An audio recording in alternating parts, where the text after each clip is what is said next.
This video is about the actor position and the object position nodes in Unreal Engine materials. I'm gonna explain what they are, what they're used for, and how we can use them. So let's do it. You can download the project file of this video on my Patreon. The link is in the description. Actor position and object position nodes. Right-click in the material graph and search for position. We have all these position nodes available from the material. The most used one is the world position node, which we went over in a previous video. In this video, I'll go over the actor position node and the object position node.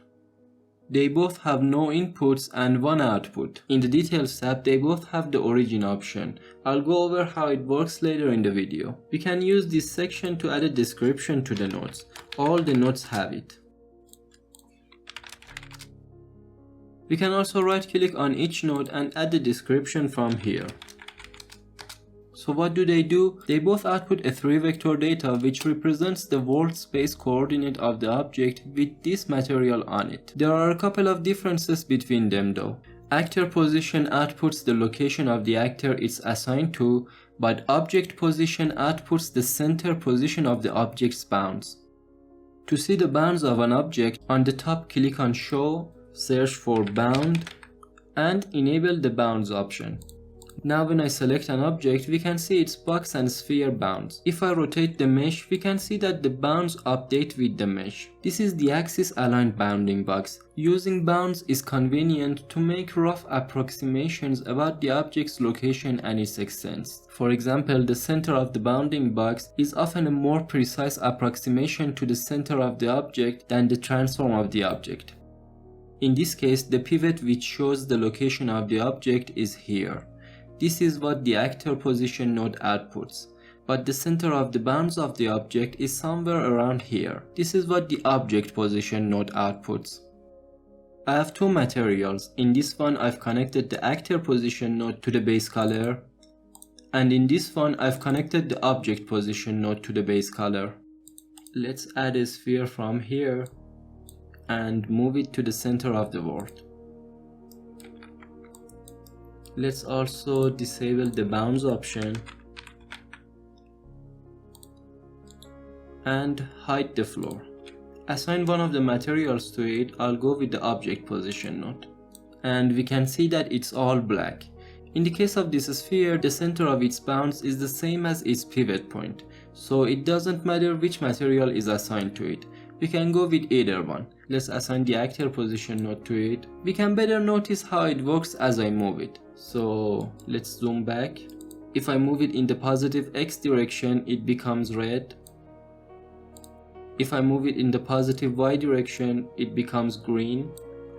And if I move it in the positive Z direction, it becomes blue. The RGB color channels correspond to the XYZ axis in the level. And as we can see, the negative values result in black.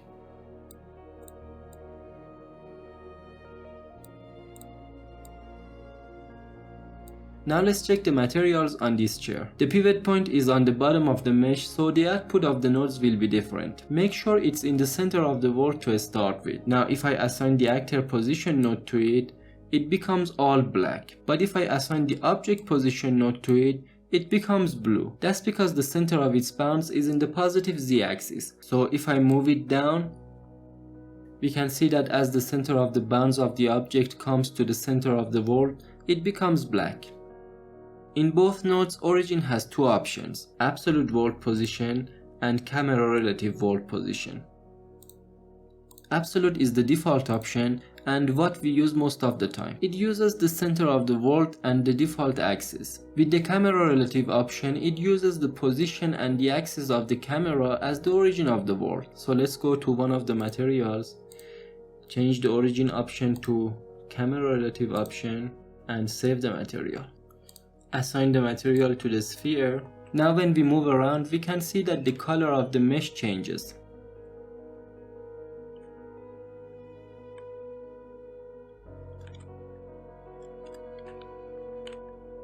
And it's the same for both nodes. Let's go to the other material change it to camera relative option, save it, and assign it. We can see that we get the same result.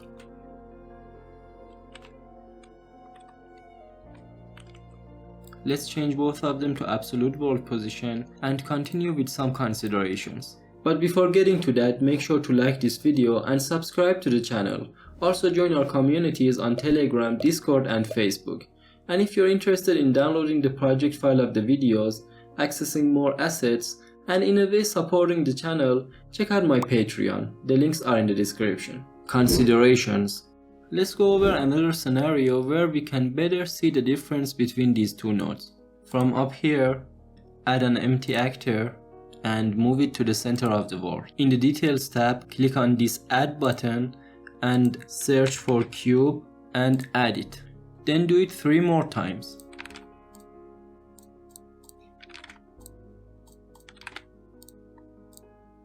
Move one of them in the positive X direction. Move one of them in the positive Y direction, one of them in the positive Z direction, and leave the other one in the center of the world. Let's start with the actor position node. Let's assign it to this. We can see that all of them become black. That's because the actor position node works on a per actor basis. So all the cubes inherit the location of the actor, which is 0, 0, 0, and that's why they all become black. Now let's assign the object position node. The object position node works per object, so that's why they all have their own individual colors based on their location. The same thing happens when actors are attached together. For example, here I've assigned the actor position material to both of these spheres. This one is in the center of the world, so it's black, and this one is in the positive X direction, so it's red. If I select the red sphere and make it the child of the other one, they both become black. And if I select the black sphere and make it the child of the other one, they both become red. So when using the actor position node, the children inherit from their parent. It's not the same when using the object position node.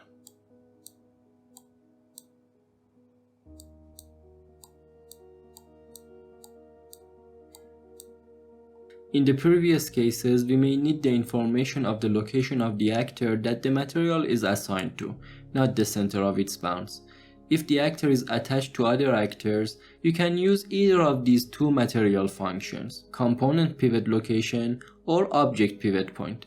They work the same as the actor position node but don't have those limitations when the actor is attached to the other actors. The only thing to consider is that they're a bit heavier than the actor position node. The unit system in Unreal Engine is centimeter, so when the center of the object or the pivot point is at the origin of the world, it's black, but as it gets to 1, for example in the x-axis, it becomes red. That's a very short distance, so we can't see how it gets from black to red. In order to see that, we can use a simple math operation. In the material, before connecting the node to the base color, let's add a multiply node.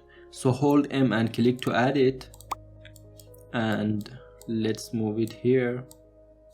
Connect them like this, and set the B value to something low like 0.01. By doing this, instead of 1 centimeter, it takes 100 centimeters to turn from black to red. Let's save the material and check it in the level. Now we can see the gradient it goes through to get from black to red.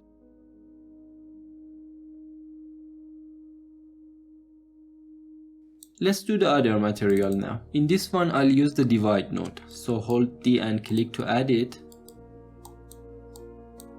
Connect them like this. And set the B value to 100. We can do it by both multiplying or dividing the values. Using the multiply node is cheaper. So save the material. Assign it to the sphere.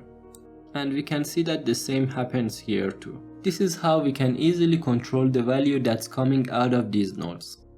Now let's divide it by a high value like 1000 and save the material. This way the color changes over 1000 units or 10 meters. Make sure to assign it to the sphere, enable the grid snap option and start duplicating it each 100 units.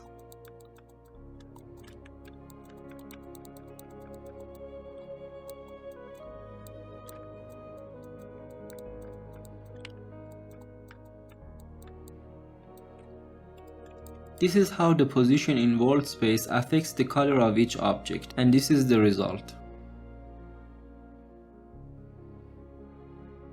Let's set it to unlit to better see the colors. These nodes have a couple of differences with the world position node. The first one is that the world position node can be used to define the UVs of textures, but not these nodes. The second one is that the world position node works on a pixel level, while these nodes change the whole component. When using the foliage tool or PCG, we should add the vertex interpolator node after the object position node in order to get per instance results. Actor position node doesn't work in this case. Instead of that, we can use the component pivot location function or the mesh particle output of object pivot point. You can watch the vertex interpolator video to learn more about this topic. Let's change the origin to camera relative world position. Save the material. On the top left of the viewport, click here, and under layouts, let's set it to this 3-pane layout. Now we can see that in each view we get different colors based on the position of the camera in that view. Examples. Let's go over some examples to better see how we can use these nodes. We can use them to create these kinds of local gradient materials. Right click in the content browser and create a new material. Name it and open it. Add a world position node, connect the Z output to the base color, and save the material. Add a cube and move it to the center of the world. Let's also scale it in the Z axis. Assign the material to it, and now we can see where it turns from black to white. Let's control its sharpness. Hold M and click to add a multiply node and connect them like this. Hold S and click to add a parameter. This is a scalar parameter. Name it sharpness. Set the default value to 1 and connect it like this. Save the material. Now if I set the value to something low like 0.01, we can see the gradient. If I move the cube though, we can see that the gradient is in world space and the cube is moving through it. In order to attach the gradient to the cube, we can use the object position node. So in the material, let's add the node. Mask its B channel.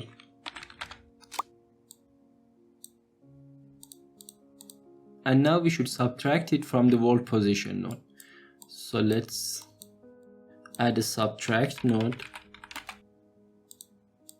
connect them like this, and connect it to the multiply node. Save the material. And now the gradient is attached to the cube. In this type of local gradient, even if we rotate the cube, the gradient is still in the z-axis. So its location is local, but its rotation is in world space. We have another type of local gradient which rotates with the mesh. I've gone over how to create it in the world position video. In the considerations section of the video, I mentioned that world position works on a pixel level, while actor and object position change the whole component. Let's check that here. The material I've assigned to this plane uses world position. That's why when I move the plane, the material isn't attached to it. I've just divided it by 200 to control the size. Now I'm gonna use the same texture to create another material for this sphere. So let's duplicate the material and open it. Add the object position node,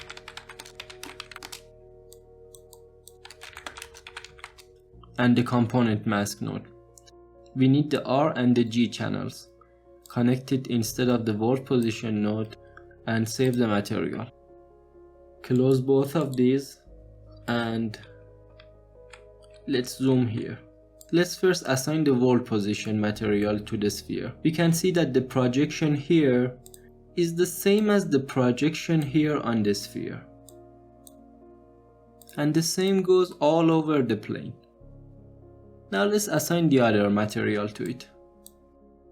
We can see that as we move the sphere, its color changes based on where it is placed. If it's above the lighter areas, its color is light, and if it's above the darker areas, its color is dark. It's the same when using the actor position node. The entire component changes based on where it is in the world. As I said before, we can't use these nodes as the UVs of our textures, but we can use them to create random offset and random color per instance. That's the material we're gonna create in the next video. It changes the placement of the texture and its tint based on where we place it in the world. I'll put it up here as soon as I upload it, so click here for more Unreal stuff, and thank you so much for watching. Also a special thanks to my patrons for making this possible. Like this video, subscribe, and join our communities. If you have any questions, leave them in the comment section below. So, see you in the next one.